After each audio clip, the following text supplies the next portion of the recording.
everybody. Lucille Smithson Art here. Today I'm with the artist Sarah Jane Moon. Sarah Jane, welcome. It's a real pleasure to have you on this platform for Magic 8 Art. And Thank you. yeah, I'm very interested. Do you consider yourself a New Zealander or a Londoner? Well, it's nice to be here, Lucille. Yes, Thanks for having it's me. my pleasure. I know we've been trying to get together and do this for quite a while, so Sure, it's really yeah. nice that it's happening and that Yeah, it's happening with this audiovisual element. It's exciting. cool. But in terms of, yeah, London, well, I think probably, I don't know. I don't know if my mother's going to listen to this, but I think a Londoner and a New Zealander. I do have dual citizenship, which took a long time to sort of organise on the British side. And I see myself as being, I'm certainly from New Zealand. I was there till I was 21.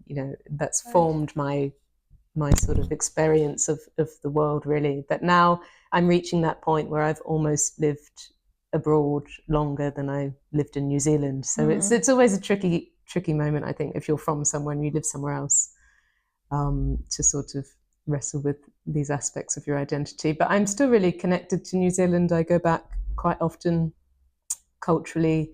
It's really close to my heart, and yeah. But my home, my work, my life is very much in London. Yeah. I think why that question occurred to me was when I first approached you for an interview in the process of moving to New Zealand for a year. It was during the pandemic. That's right, yeah. And you're like, I'd love to talk to you, but I'm in the middle of packing up all of my paintings and my work and Sorry stuff. about that. Yeah, no, that's okay. It's just really great that we made it happen. Yeah. So, it's segueing slightly, but this is interesting for me. What was that year like, and where were you? So this place, it's really rural. There's not much there at all. There's sort of the ocean on one side, and what we call a harbour on the other, but it's not like a sort of harbour that you'd see in the UK. It doesn't have boats or sort of mooring or anything like that. It's like an inlet, I guess, a body of water. Right. So there's no shops, no people really or anything. There are people living there, but there's not much infrastructure. And I've always loved this place. I have a really strong connection with it. And just it's one of these beaches you can be on and you'll walk for miles and not see another person at all. So it's really special, sort of isolated place. And so my partner and I went there for a year. We thought we're not sort of interested in creating our life in a city, because coming from London, we thought that would be difficult. Right. So we thought we'll go for the opposite extreme and have a real rural year away. And it was beautiful. We found this amazing house to rent that looked at the Pacific Ocean with an active volcano, New Zealand's most active volcano on the horizon. Crazy. And my partner, when we turned up, she said, "You didn't tell me about the volcano." And it was funny because I really hadn't thought to mention it, because I grew up swimming in the sea, looking at the volcano puffing away, and it was like a tree or a hill. I hadn't really thought to mention. Anyway, so she was surprised about that. But it was really beautiful, really lovely year away. I remember looking at your pictures and just thinking it was just dreamy. And the work that you made during that time as well was just amazing. A lot of self-portraits too. Yeah, well, because we weren't really, near any, I found it quite difficult. So the flip side is that it was really beautiful, and I loved the birds and the bush, and being sort of really viscerally surrounded by nature like that. You felt part of nature. Right. But I really missed the sort of cultural things I'd become used to in London. So going out to the theatre or catching up with friends or exhibiting. I didn't really exhibit for a year, and I found that really tough. Or just doing any public facing work. So I wasn't teaching either. So the painting time and that headspace was fantastic. Sure.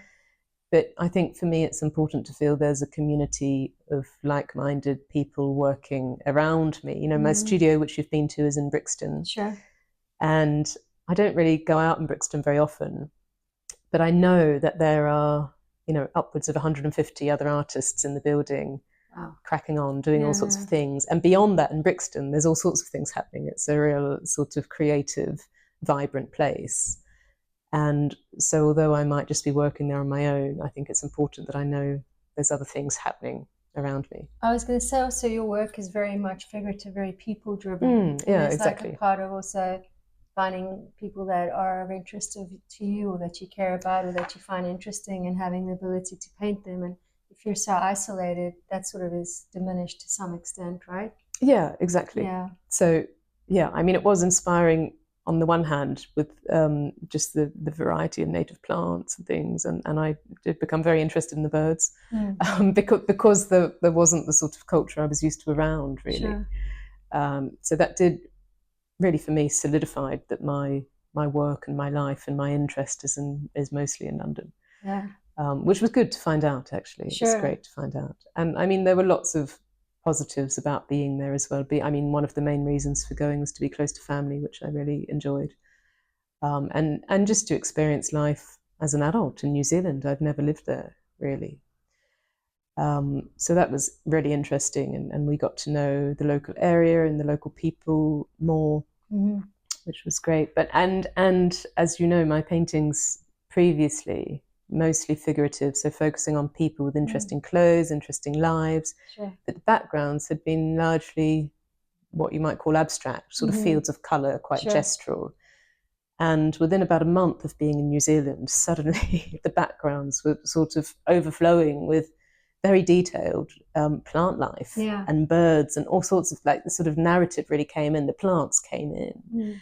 And I'm sure you might have seen that self-portrait of me in the yellow jumper with the bush behind us, all these native plants, palms and ferns. And that was really about me feeling quite sort of almost overwhelmed, almost sort of viscerally overwhelmed by the scale of things and the scope of feeling like that in such a vast landscape as well. Because we really looked out the window and all we could see for miles was the sky and the sea.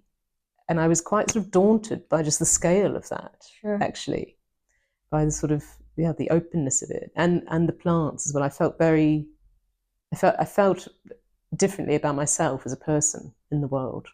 I had a similar experience when we traveled to Yosemite a couple of months ago as well. It was just this overwhelming landscape, and also your sense of like your place in nature and almost how insignificant you are, because it's so like, exactly. Pretty impressive.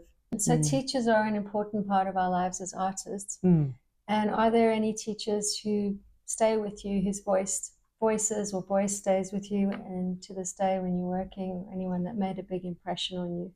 There's so many. That's a great question. I think that's a really great question. And there are, I mean, from, a teacher I had in primary school called Mrs. Ritossa. I don't know her first name because we didn't know their first names. But I remember staying back in the art room after school and just working until it was dark. And so, I mean, we were making cellophane fish or something. I don't, really, stuff for kids, but I loved it. There was something really magical about that I loved. And I guess I had a good relationship with her. I can't remember exactly the ways she encouraged me, but I do remember her. And in high school, I had a teacher called Mrs. Jovanovic, and she was great. She was just exactly what you would expect of a high school art teacher. She used to talk about pastels having different colors as being different flavors. Oh, wow. And sort of crazy things like that I thought were crazy at the time. But she was throwing all these ideas at us that were unconventional. Yeah. And that's great. Probably was quite conventional. So my mind was slightly blown, And we used to go out and draw the hills and things. And I had a really good experience of art in high school, which I guess matters quite a lot in terms of how you feel about what you're doing. Sure. And I remember in high school, I was either in the library or the art room, but mostly in the art room after hours and whenever I could be. So I loved that. But then, I mean, in terms of other teachers and tutors, I mean, many of them I now work alongside at Heatherley's. So it's very interesting. But yeah, so the person who gave me the place on that portrait diploma at Heatherley's was Susan Engledow. Okay. And she was fantastic. I really enjoyed just her thoughts on painting. She sadly passed away a year or two ago. Right. And we just had an exhibition of hers at the school, which was great. Atul Vahora, he's a fantastic tutor at Heatherley's. I mean, there's a lot of painters who, the structure of the program at Heatherley's is that tutors drop in for sort of 2 or 3 weeks through your year and they work with you. Right. and sort of present you a project with the model.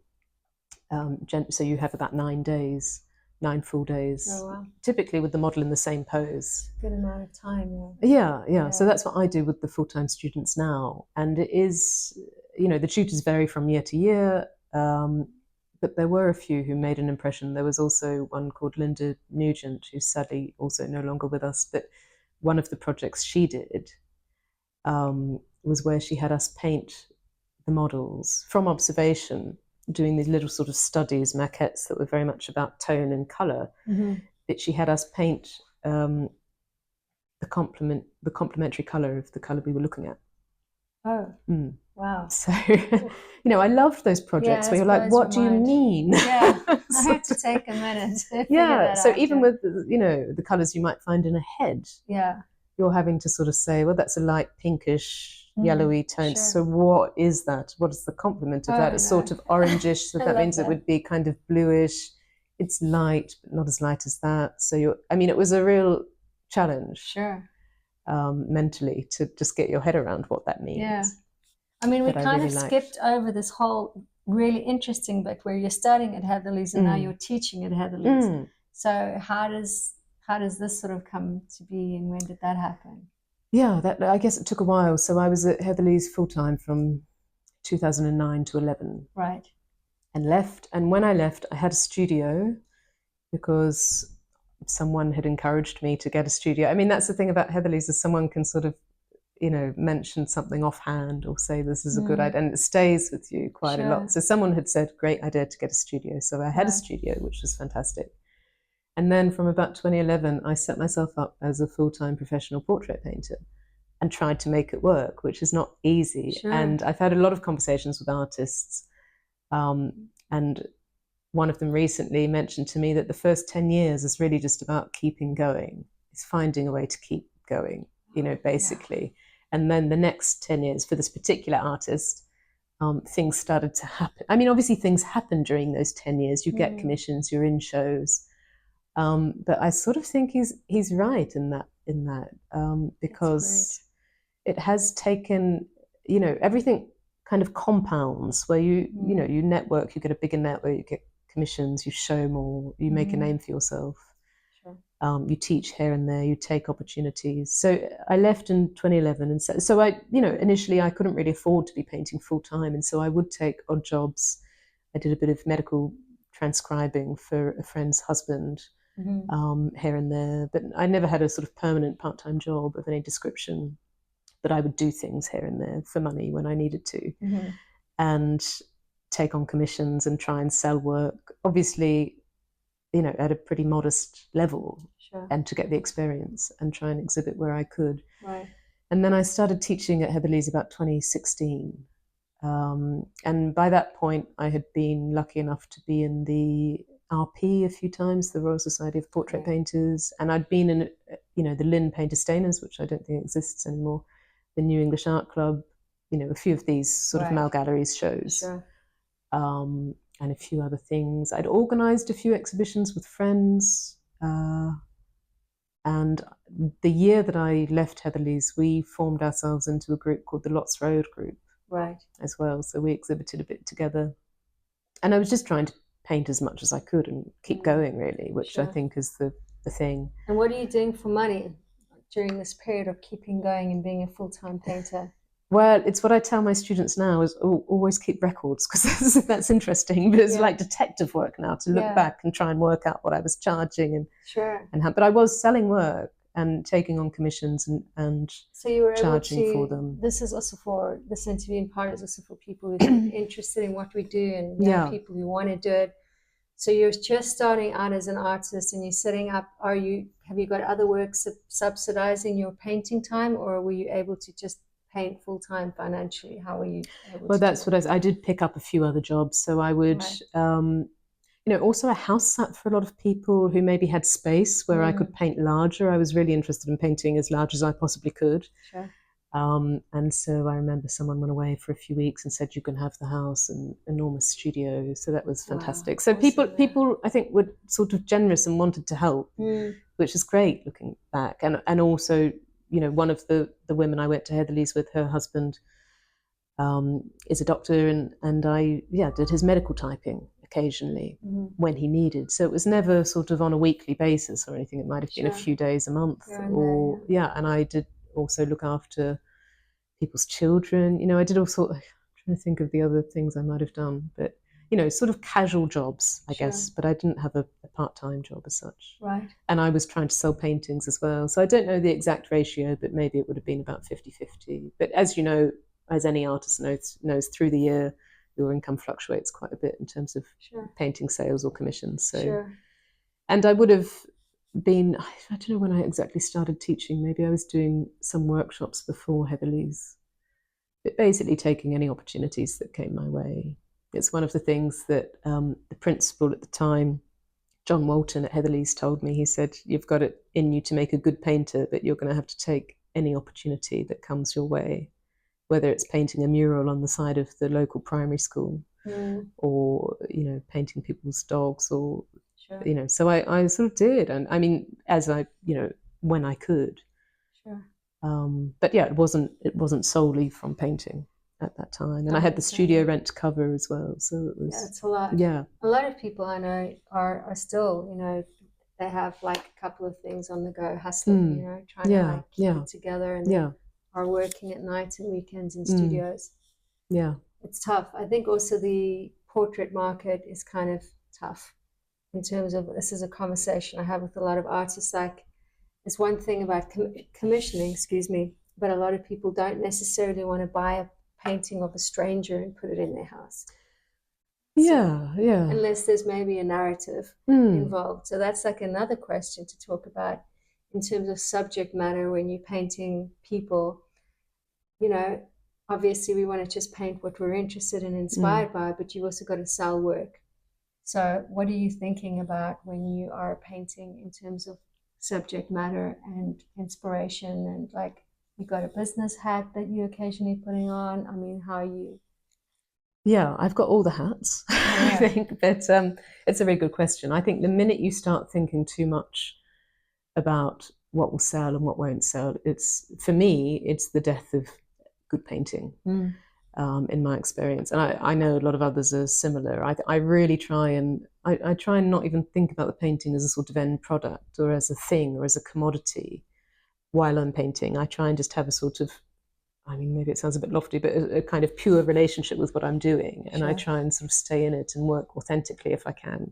It's difficult. It's really difficult. That's one of the hardest things, I think, to not think ahead and think, oh, what am I going to do with this picture? Is it too large? I mean, size comes into it. I suppose that is a practical consideration, because I do like to paint large, but large paintings are difficult to place sometimes. You're looking at people with enormous walls or corporate spaces, things like that. You need to come to LA. We have a I need to come space. to LA. Exactly. Well, interestingly, a lot of my larger paintings have found a home in the States. And commissions and things have come from New York. So maybe it's something to do with the scale, because they were large paintings. And I think also the appreciation of colour is different from country to country, in my experience. So yeah, I'm trying not to think too much about that. I'm trying really just to sort of paint, in a kind of highly concentrated way and make good decisions, and to take risks and not be too timid about things. I would say your work is anything but timid. I think I sort of find it interesting, because having looked at your work for a while and then meeting you in person, and you like the sort of unexpectedness of, you're very petite, sort of kind of quietly spoken person, and you have these great big loud paintings and they're very graphic, and I find that that's sort of like there's something inside of you that comes out in the work. It likes to take up space. Maybe. I don't know if people have mentioned that before. I always think it's a really odd thing but when I guess I'm relatively short, and the physicality is a thing. I mean, I just like to have space. I don't like to feel sort of constrained in a painting. Do you find that I noticed when I went to the sort of diploma show at Heatherley's, a lot of the work there is very large. Do you think that had an influence on how you work, having done your sort of diploma there? Yeah, I think that course has changed quite a lot in the last 10, 15 years. And I think scale wasn't quite as encouraged when I was there. We were working on a more modest scale generally. I mean, biggish medium paintings, maybe 100 by 70 centimeters or something like that. Okay. Or smaller generally. But we did do a few large pieces. And I mean, I was always just interested in going bigger. And it was foolish, really, because I remember one of the first paintings I did after leaving that course. I stretched this painting in my studio, and it was 2.5 meters tall. Ooh. And I couldn't get it out the door. So I very quickly learned that the dimensions of a lift are really important. The dimensions of a courier van are really important. Things you don't think about. Yeah, right. It's such a foolish sort of mistake, but I had so much energy and enthusiasm for working really large. Yeah. And I meant my studio is relatively small. I would love a bigger studio, and I think that does limit me somewhat. But also, you do need to think back to your question on am I thinking about where things end up or sales? Sure. You do need to think about your market. And if you're selling to a domestic market, you need to consider people's walls. And in London, they're not necessarily enormous, or art collectors have a lot of other things on their walls as well. Sure. But I have found that portraits of other people do eventually sell, I think. And I always try, in making a portrait, I always try and make a good painting as well as a good portrait. Sure. So, I mean, some people will quibble on the difference. Yeah, I agree with that. Yeah. So I'm always trying to make sort of lively, energetic, interesting, compositionally sound painting that holds up, as well as things like getting a likeness or sort of conveying something of someone's presence. So a lot of your work also speaks to the LGBTQ plus community, and I just wondered if you wanted to talk a little bit about that with us. Yeah, sure. I mean, that is a large part of what I'm known for. I guess I'm known for large queer portraits generally. I mean, I also paint landscapes and still life and other things, but that does seem to be something that people have picked up on, and it is a really important facet of my work. So about the same time that I did this summer course at Central St. Martin's, I also was on the cusp of beginning to realise I was interested in women, or perhaps not as straight as I thought I was. Okay, so that was a real revelation to me. Do you think it's a coincidence that you're finding your art and you're finding your sexuality at the same time? It's interesting. Yeah. I think it's really not a coincidence. Yeah, sure. And I think in terms of my background, I was probably, I don't know, sort of, I had always done the right thing and done what others had expected of me. As a young woman, I was very conscious of what I should do and who I should be with, and the sort of, I think all 20-year-olds experience this to some extent, the anxiety to sort of grow up and get the partner, whatever gender, and the house and the job, and get things sorted and be sort of established or something, be adult. I don't know. I mean, so I was that person really, and it took me a long time to just stop and consider actually what I wanted. And I think that, it wasn't accidental at all. It all happened at the same time. And so it was interesting because I come from sort of the suburbs in New Zealand, and I wouldn't have known a gay person growing up at all. Right. Or openly gay anyway. Well, exactly, yeah. Or even at school, I don't think I would have known anyone who was gay or was openly gay. And I do wonder about that. I just didn't really have any role models, really, or anyone, and I don't know, maybe it was just, not considering that it was an option in a way, or just doing what everyone was expected to do, perhaps, I don't know. But I took time to think about that when it happened, because I really didn't know what was happening. I was really confused. I thought maybe maybe I'm bisexual, maybe I'm pansexual, maybe I'm asexual. I had no idea what was going on, really. Right. So I took some time to try and consider what that was about, and eventually realised I was gay. And it was interesting because I didn't feel once I knew what was going on with myself, and I wanted to take time over that and really, carefully consider what was happening. I didn't have any qualms in coming out or saying to people, I think I might be gay now. Yeah. Or, advertising the fact or anything. And I think that's a really privileged position to be in.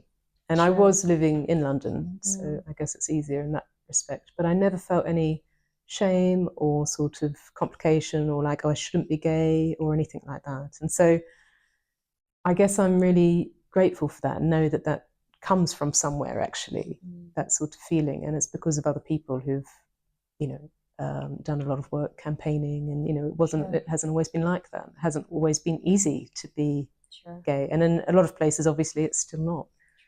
So, yeah, I feel quite fortunate in that regard. And I sort of think, I look back and think about my teenage self growing up in the suburbs, and just not having those role models. And I think it's really important to say, you know, yes, I'm a painter and I'm also gay and I'm also from New Zealand and I'm also, you know, any other number of things, of facets of my personality.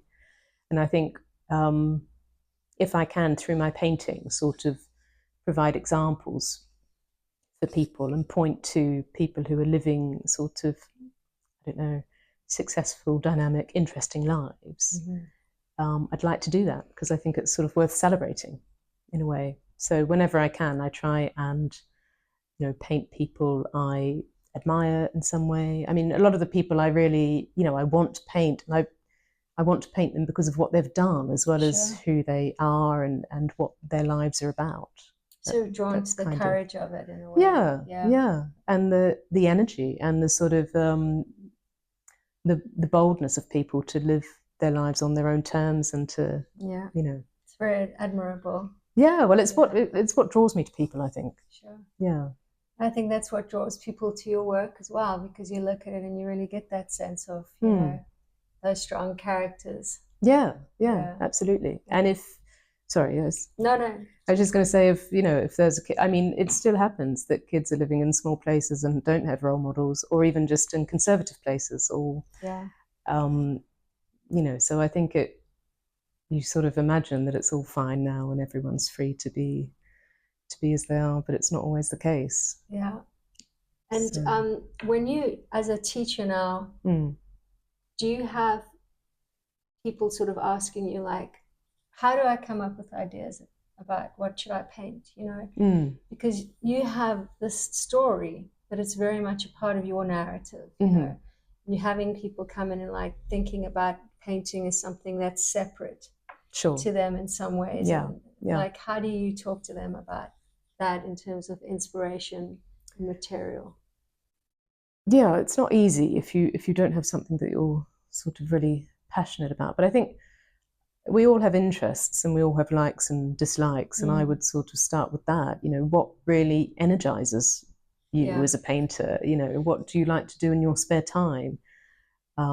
Is it gardening, or you know, it could be any number of things. But I think looking at your own life and finding out what excites you. It might be bringing people together, or it might be you're really interested in the sort of psychology of other people, or I don't know, derelict spaces on the outskirts of cities, or I don't know, just other things that you know everyone's exactly and noticing as well what you don't enjoy. I think other people's paintings are a good place to start. You know, and I always advise people to go to exhibitions, and even if they're beginners, people gravitate to certain things and they like certain styles or subject matter, and then there are other things that they really don't like, and they might not know why initially, but if you can work out what you don't like, I think, and what you do like, and then start to sort of analyze that, I think it's a good place to start.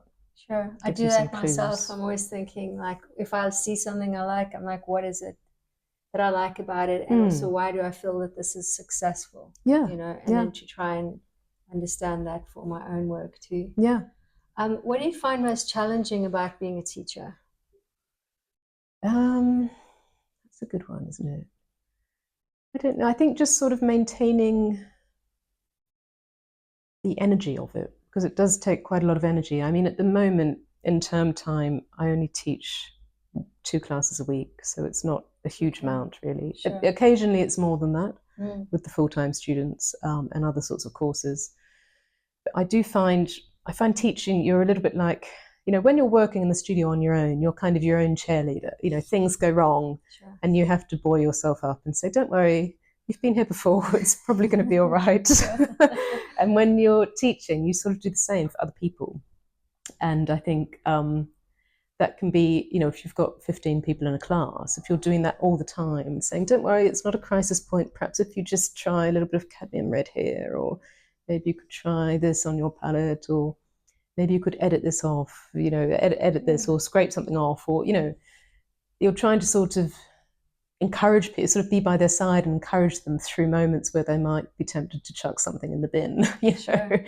And that, I think, just maintaining that energy can be exhausting over time.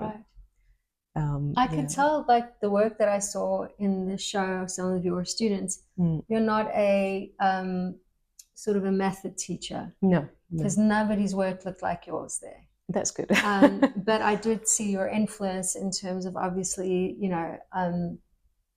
composition and also palette and things like that. It's very much you.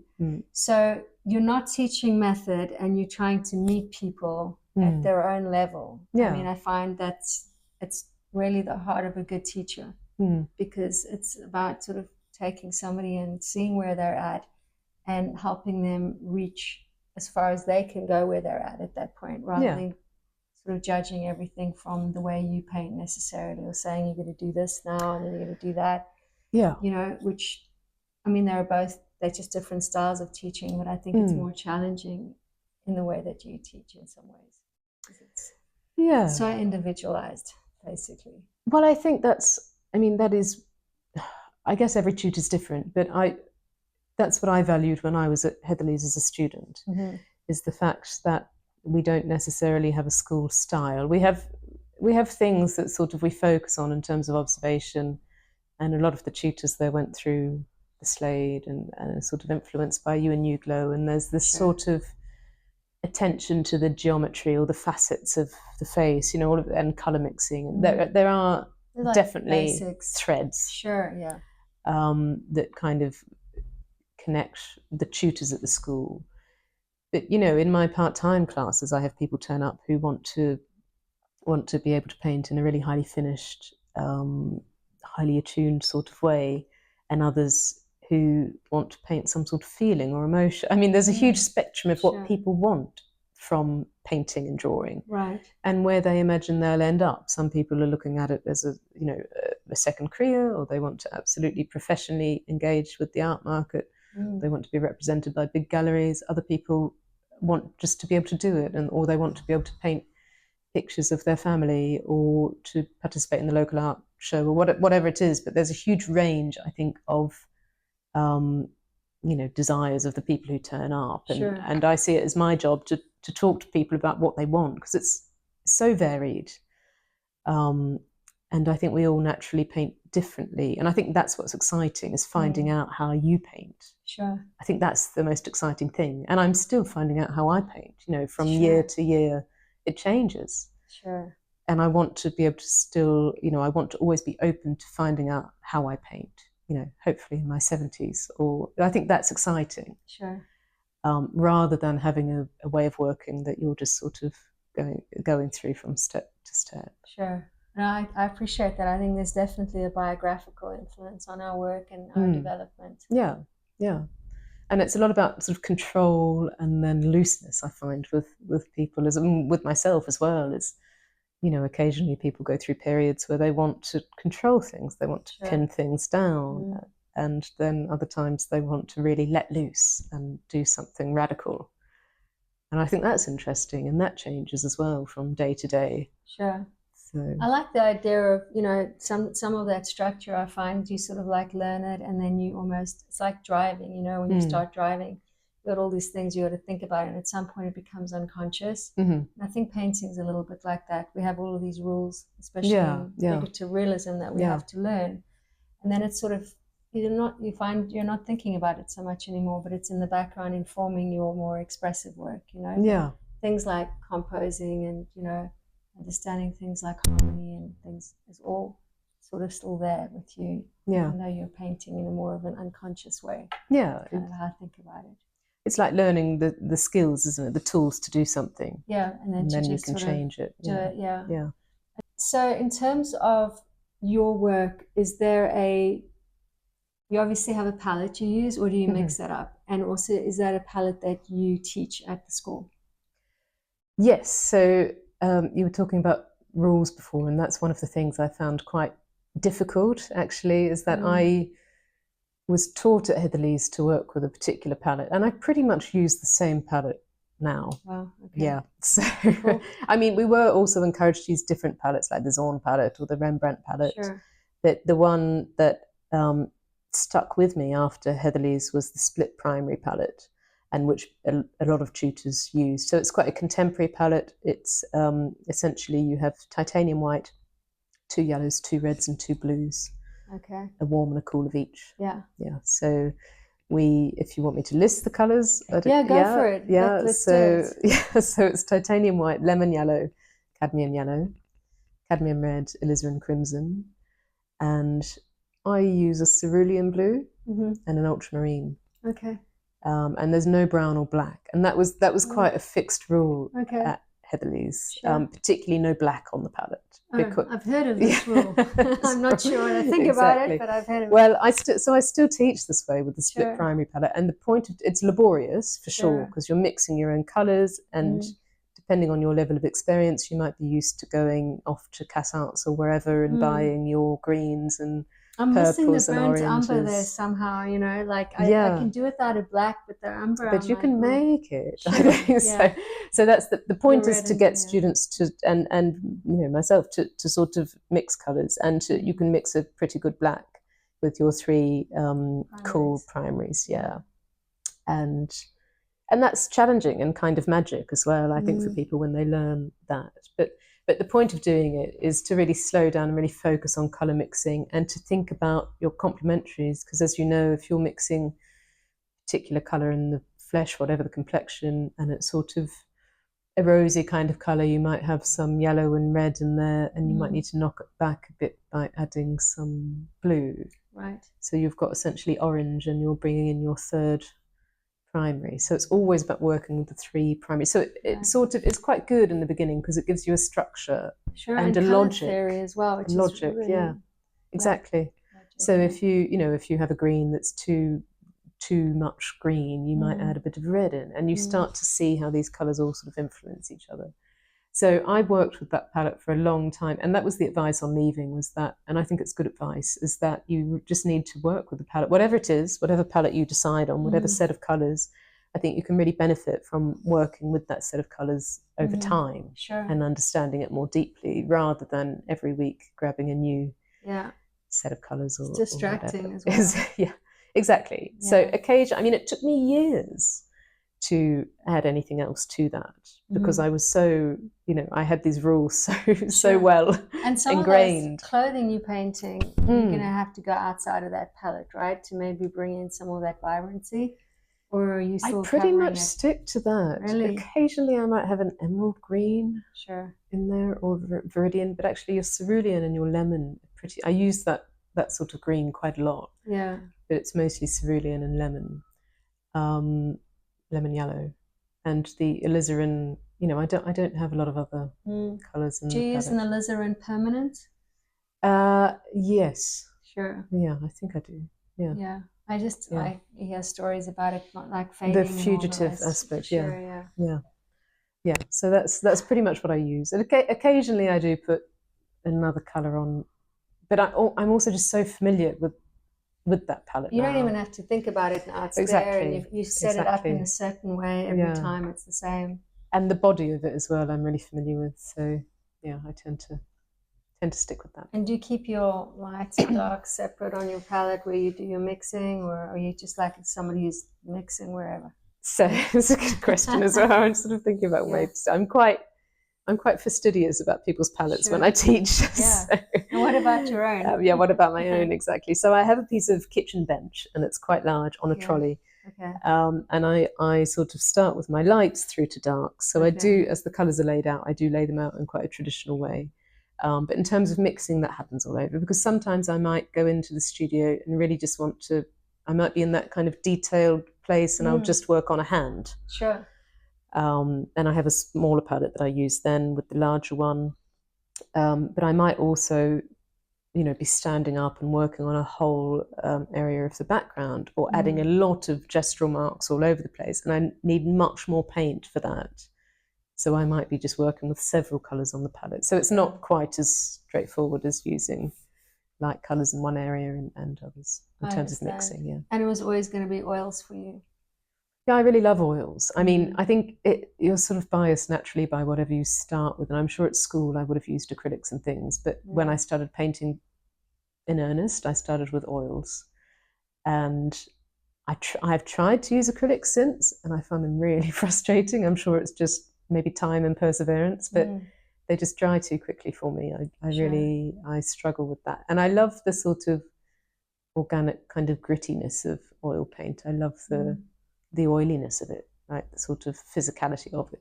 And the wet into wet and that kind of exactly. Style, yeah.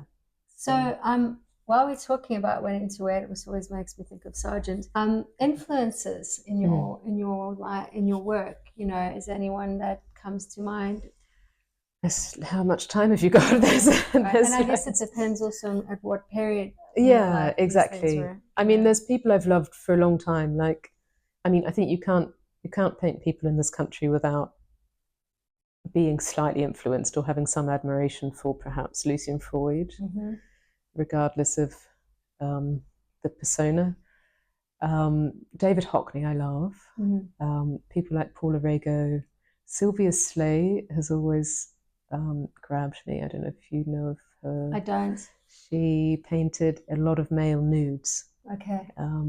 Yeah, just a fantastic painter. Not very well known, actually. People like Alice Neal. I just I remember. I think I first saw her work in the flesh in 2012. I think it was 2012 at the Whitechapel, and she wasn't nearly as popular as she is now. But I was blown away by it. I loved it. It had so much of what I was trying to do.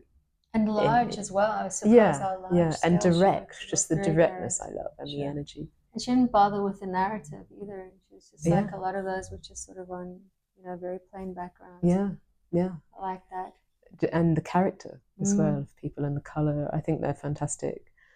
Maria Lasnig, I like.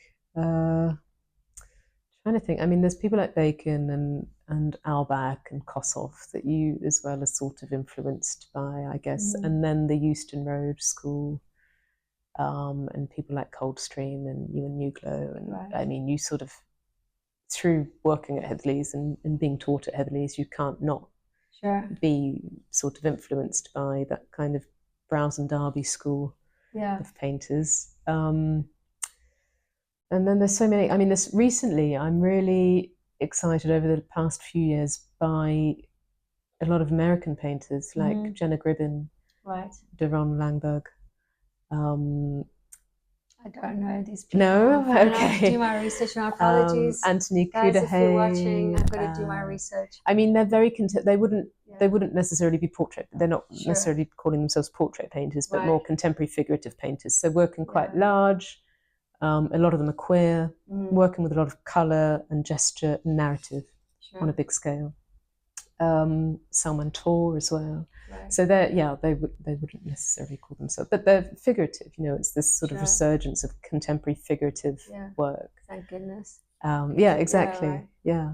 And then there are a few New Zealand painters who I would say are niche internationally, but Rita Angus is one of our biggest portrait painters, if you want to call her that. But she was a painter. There was nearly a show of hers at the RA in 2020, but it succumbed to the pandemic. Oh, sure. I think. Yeah. Oh, what a shame. Yeah, which was a shame. And speaking of exhibitions, I want to segue a little bit. Tell me about your first exhibition. I know I could talk about painters for a long time. First exhibition. Yeah. It would have been the Heatherley's show, I guess, the end of year show. Right. Which was great. Yeah. And to see all of your work together like that for the first time. Yeah. And I'd done a commission of 2 guys, and that was up, and people came along. It was really a fantastic moment. I think that's a great experience. Show. Yeah. And also we had such a nice year that it was just like a huge celebration, a bit like the year that's just finished. There are really lovely group, and they seemed to really enjoy spending time together, and we had that sort of camaraderie. So that was nice. And it's a bit like finishing school, you know, you have that feeling, that sort of strange feeling of, I don't know if you can recall your last day of high school or something, but it was really odd.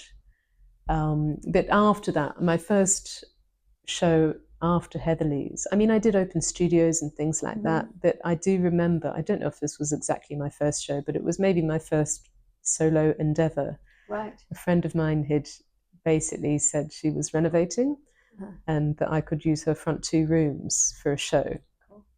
And so I think we did it over a weekend, and basically I was able to put holes in the walls because they were getting redone. So it was really generous of her, and I brought all my work over from the studio in a van and sort of hung and propped up as much as I could. And I guess it was like a sort of open studio at home in someone else's house. And I invited all my friends and people I knew, and she invited some of hers, and it was a really fun weekend. I was there in the day and had sent round invitations, and I always tell people that if they can't get a gallery show or they can't afford to hire a space independently, to find other ways to do it, you know, approach your local cafe or do something at home, even, you know, try and make it exclusive, or, you know, there's a lot you can do, I think. I actually went to a show of a couple of British artists a few years ago, and they did it in their digs. You know, right, just had work everywhere, exactly. And they had cheese and wine, and people came through. It was great. And people love that because it's like a sort of behind the scenes, you know, cozy, intimate thing. Yeah, and seeing somebody's studio is always a treat. Yeah, exactly. Like that. Yeah, that's so cool. So, what do you find most challenging about being an artist? Another great question. I think, you know, I'm so used to it now that I kind of I forget about. Well, I'm so used to some of the challenges, maybe, that they are just life. They don't seem like challenges. They don't seem like, I'm just so used to them. And sometimes I realize that other people, you know, go out to work and have a salary and have, you know, regular time off, and also have the predictability of an income. I think that's a big thing, actually. Yeah. Just being self-employed in any regard, your income is up and down and all over the place from one year to the next or 1 month to the next. And that means you can't plan as well or rely on that income.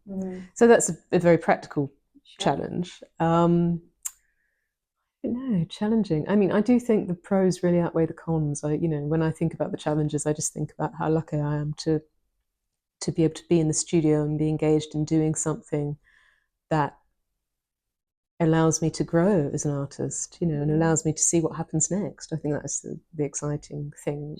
And allows me to bring people together through exhibitions, and meet interesting people. I think that, and also sort of manage my own time. I think that's a huge thing for me, that I really love. Being independent like that. Yeah. And being able to, you know, at the beginning of the year, think, right, what do I want to achieve this year and how am I going to get there? Yeah. I find that quite exciting. I like that you sort of moved independently to my next question, which is what do you find most rewarding about being an artist? Yeah, I mean, I'm trying to think about the challenges. They just don't come to mind, but I'm sure there's loads. Yeah, I'll send you a list next week. Sure. Yeah, when you're having a bad day. Exactly. Like, exactly. Exactly. And another thing. I mean, I'm sure there's lots. The loneliness, you know, it can be quite isolating. And I do think that if you're self-employed in any regard, if your team is just you, all of your decisions rest on you. You're responsible for whether you fail or succeed. I mean, the art market also, and the people on selection committees and all of that. But unless you do the work, no one else will do it for you. And that's quite exhausting over time, I think, the stamina required. That sort of leads me to another question about sort of having, is there anyone that you would say, would you cast your eyes over this? If you're busy working on something and you may be second guessing yourself or you're not sure. In terms of actual paintings? Yeah, somebody that you have an artist friend, you're like, have a look at this, what do you think about it? I'm pretty independent on that front. I don't have another artist that I send stuff to regularly in terms of work. I kind of just rely on myself, really. I trust and ends with you. Yeah, I do chat to my partner a lot about I guess more about sort of strategy or business related things. Occasionally I will show her work, and she's one of these people that can't sort of falsely flatter at all. So it's really occasionally that I show her. She's very direct, right? Okay. Which is great because I know she's not making it up, and if there's a commission or something like that, where actually there's a client on the other end, I will absolutely ask. I would say that's a great. That is another really good question, which is, to what I just wrote an article about this actually for the RP Critical Writing Prize. Oh, right. Okay. Still waiting to see what happens with that. Good luck. But thank you. And part of that was sort of discussing to what extent that exchange is a collaboration, the commission, and sort of showing it to people, and at what point and how many times in the process do you show it to them, and sort of referring to a couple of people I know who've had, which to me I think it's not often that this happens, but you occasionally have that unfortunate experience where you've got somebody who's just constantly picking at something, as opposed to people who are like, look, I love your style, go for it. But I find that my own experience, not just that people want to like micromanage, but people enjoy the experience of feeling like they're involved in the painting when they're commissioning it. So when they get it or they gift it to someone, they say like, I was involved in this, And I think that that's the part of it that I quite enjoy, sort of sharing and going, what do you think? Yeah. So not about me, back to you. To what extent are you talking to people when you're painting and showing them the work and saying, what do you think? Or does that happen? Commissions, every commission is different, as you'll know. Yes. So it's really a personal relationship, I think. And I didn't used to, but now I do work with contracts. And it's not because anything particularly catastrophic happened. Sure. I think it's my personality. I like things sort of really clear from the outset, and I think it protects the artist and protects the client, and just gets everything out there. So you might not have even discussed with someone if they would mind the image end up on social media, and then suddenly they do. And so from my perspective, it kind of covers all bases, and it puts things in writing, then invites, when you send a contract to someone and say, is there anything you want added or taken out? It invites a discussion about those T's and C's, which is useful because sometimes they wouldn't have even thought about that's good advice, the fact that you might exhibit your commissioned painting, or you might want to, or the fact that you still own the copyright. All these things. That's I think you're kind of educating your market as well, in a way. So I would say, get everything in writing. But in terms of how much involvement, it really depends. So I like to be quite flexible. It certainly is a collaboration and a negotiation, in a way, a commission.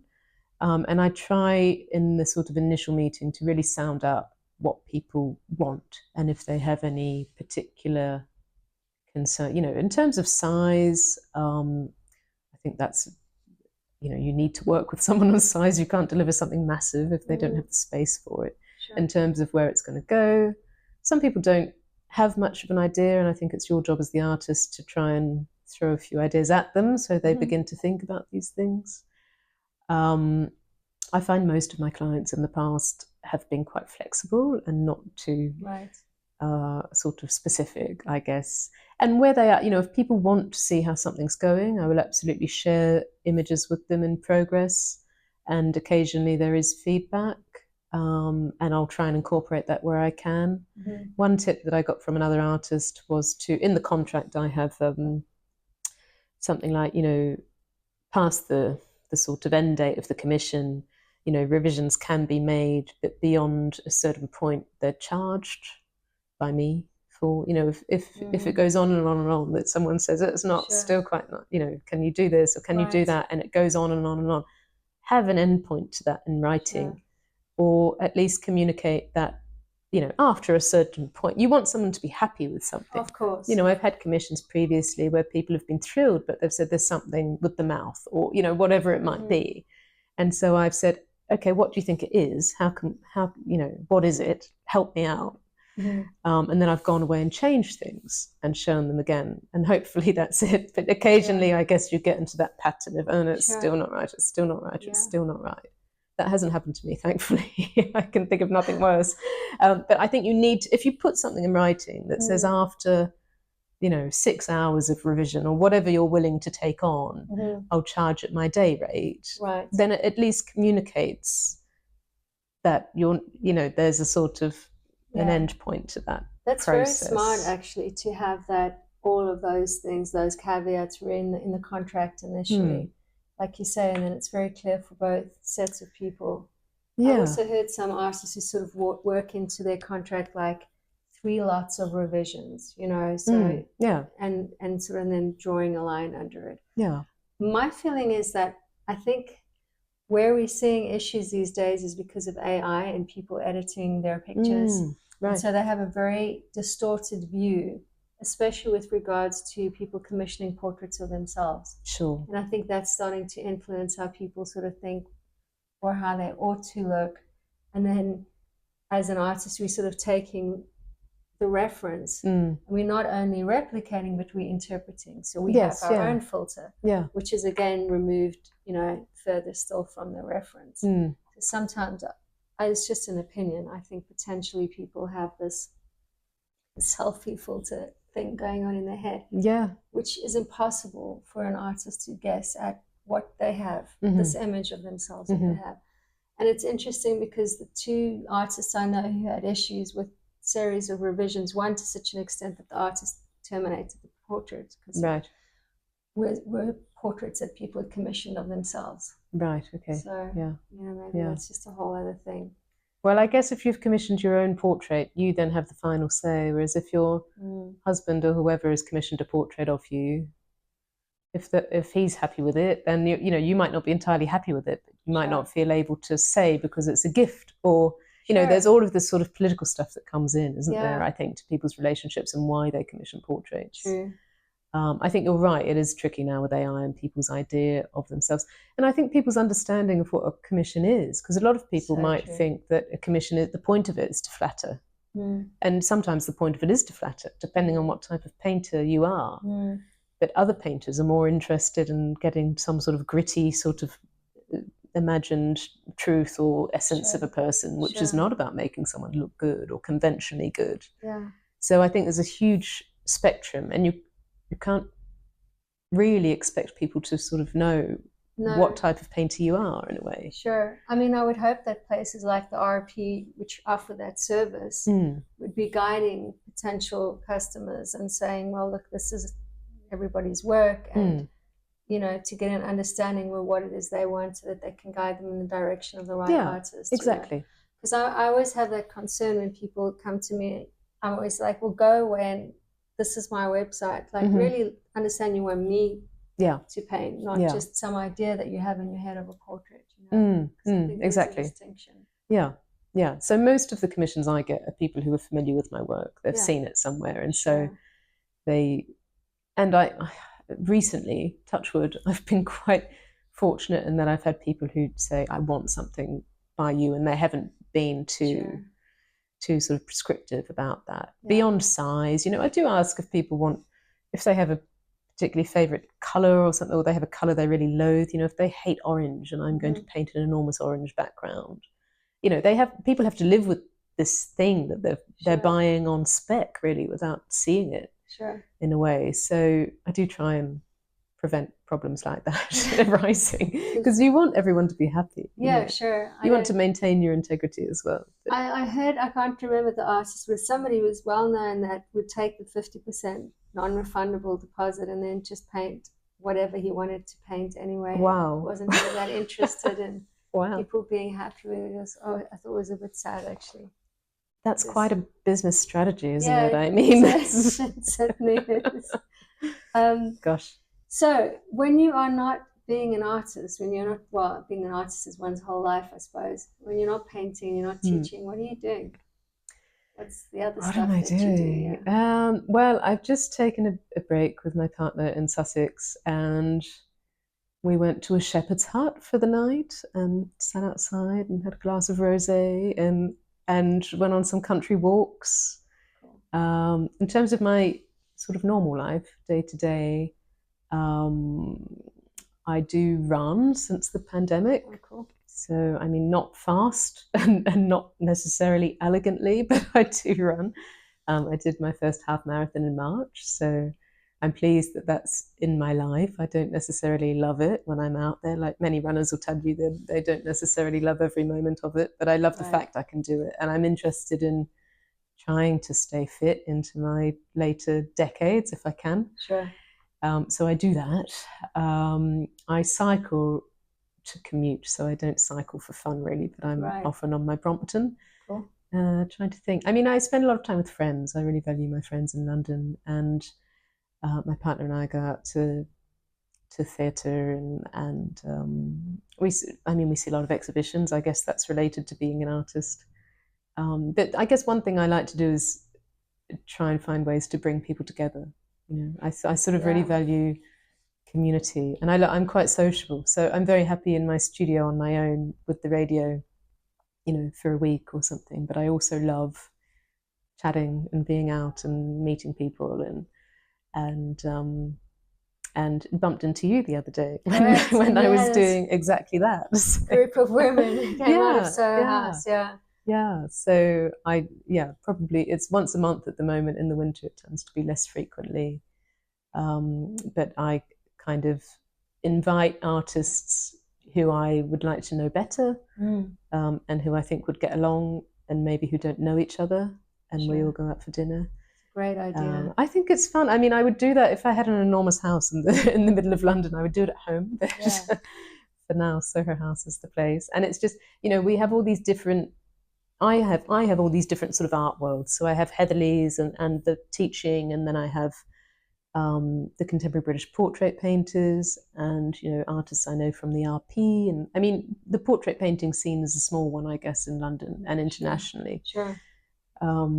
And I have the artists at my studios, and I'm aware that whenever we see each other, we're at a private view, and you're half sort of looking out of the corner of your eye at someone who you probably should talk to, or try and make a sale, or, you know, follow up with. Business hat. Kind of, you know, or people you should thank, or whatever. And so I love just finding that space and time that we can actually just have in-depth conversations. I think that's useful, and across generations as well. So I've really learned from a lot of artists who've been doing it for longer than I have.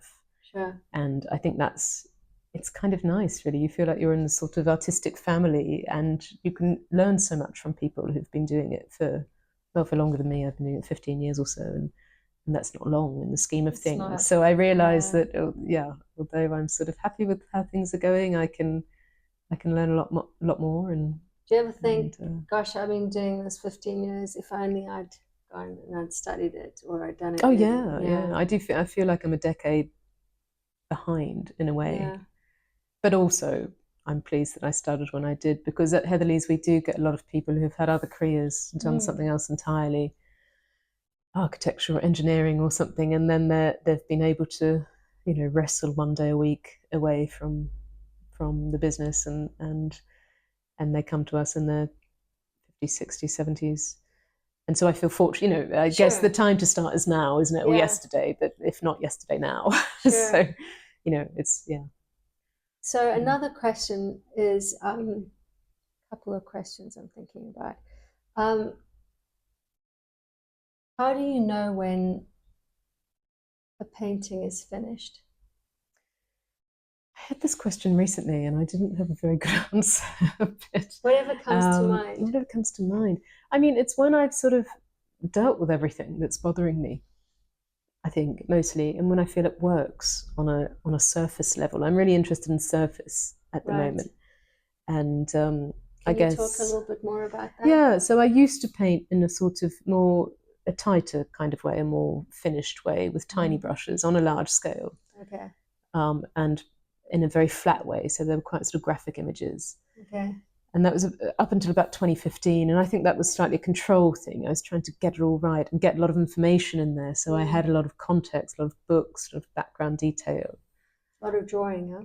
Yeah, a lot of drawing, a lot of attention to detail. And it's sort of, I think, was a method to calm me down because I was working on such a large scale. I was easily overwhelmed. But if I could just focus on these 3 books with my tiny brushes and then move on, I sort of found a way to deal with it. And I thought about 2015, I thought, I don't know if this is the way that I want to continue painting into the future. I want to be a more physical painter. I want to have it be more sort of, I don't know, yeah, physical and gestural and exciting. And I want to create surfaces that have build-ups in some areas of a lot of paint and really thin paint in other areas, and that have other drawings underneath them. And I want to not know what happens in the process of a painting. Because I think I was getting a bit bored with my process. It was all mapped out, it was drawn, and then I felt like I was just sort of dealing with each area methodically. And that wasn't giving me what I wanted from the process. I wanted more energy and excitement and the feeling that I got to the studio in the morning and everything could go or everything could change. I wanted that feeling. Living with that uncertainty. Yeah, I wanted more uncertainty and to it was about making the process more fun for me or finding something that worked better for me. And so, yeah, part of what I'm interested is surface. Anytime I'm at an exhibition, I'm right up close, looking at the edges, looking immediately at the surface, and whether, what kind of canvas it is and whether it's very absorbent and if the paint's matte or not. And I love that. I love to sort of look at those moments of tension on a surface where you have a lot of paint and then not much, or you can see a bit of drawing. Or I kind of really enjoy that element of the two-dimensional thing. For whatever reason, it's sort of an interest that's revealed itself over the last 10 years. And also sort of unconventional ways of applying paint. So sometimes I'm throwing paint at the canvas or using another object to sort of generate a kind of large area of colour. But trying to be inventive. It's about sort of keeping things fresh, I guess, and keeping the surface alive in a way. So with bringing it back to sort of knowing when something's done, is you have a lot of obviously very clear ideas when you're going in, although factoring in also allowing sometimes things to unfold, is to have an understanding of what it needs to be finished. Because I don't think everybody necessarily has that, So you can, and as you say, you don't really reference your work with anybody else. You're starting and it's ending with you. Yeah. So you're looking at it and you go, I know what this needs to be done. Yeah. And then you let it percolate for a little bit after that, or.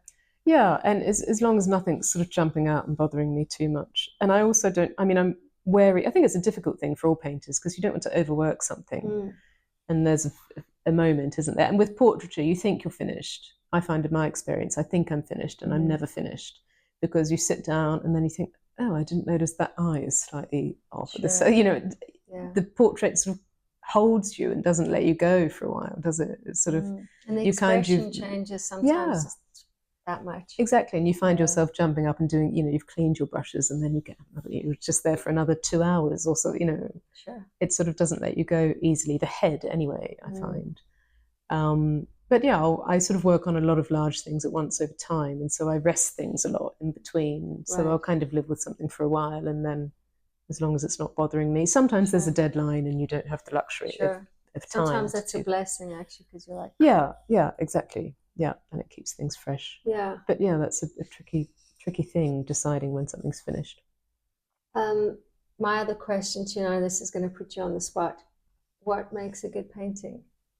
Because you're teaching, you're looking at a lot, you're exhibiting yourself, you're looking at a lot of work all the time. You've got a big community of artists that you're friends with. So, what do you think? What makes a good painting? That's a really interesting question. I think, it has to work on a formal level. I think I'm quite concerned with sort of formal qualities of painting. So in terms of your composition, your colour, your tone, all of that, surface, those sorts of things, the sort of technicalities of what the physical thing is, that's got to work. And it's got to be sort of pleasing in some way, which doesn't necessarily mean pretty or sort of really finished. Compelling, maybe? Sort of something like that. Yeah. And I think it's got to have an energy as well. And then there's I think with portraiture, so much of what you're doing is relying on the sort of personality of the person you're painting and their presence, if you can manage to convey something of that. And yeah, I think a good painting with portraiture sort of marries together those formal qualities of being formally a good painting, but then also captures something of this sort of magical, elusive essence of someone who is just sort of intriguing or captivating or energizing in some way. And if you can get that, you've sort of got a really good portrait, I think. Sure. But it's got to, the person has got to hold the interest of the viewer, or the viewer's got to sort of happen upon the portrait and think, gosh, I wonder who that person, it's got to prompt something in the viewer. So it's not so much about the painting as a standalone thing, but about what happens between the painting and the viewer, I suppose. That sort of conversation. There's a distinction between just getting a likeness and actually getting a good painting. Like those things don't necessarily always go together. Or sometimes you can get something which is an incredible likeness, but does it register as a good painting? Is it painterly? Is it like interesting? Yeah, I think with Hockney's ones and that exhibit, it was interesting because I went around that exhibition several times. I loved it. I thought it was great. Speaking of orange faces, yeah. And I was sort of just aware, as you are in galleries, of other people, and there was some quite negative comments from people going around, and I was thinking these are just amazing magic, and I think what it is not to sound really corny. I mean, it sounds really corny, but they're sort of painted with love. They're painted with, and the sort of brevity of the painting anyway, even if it's really not technically, if it doesn't sort of hold together in an academic way.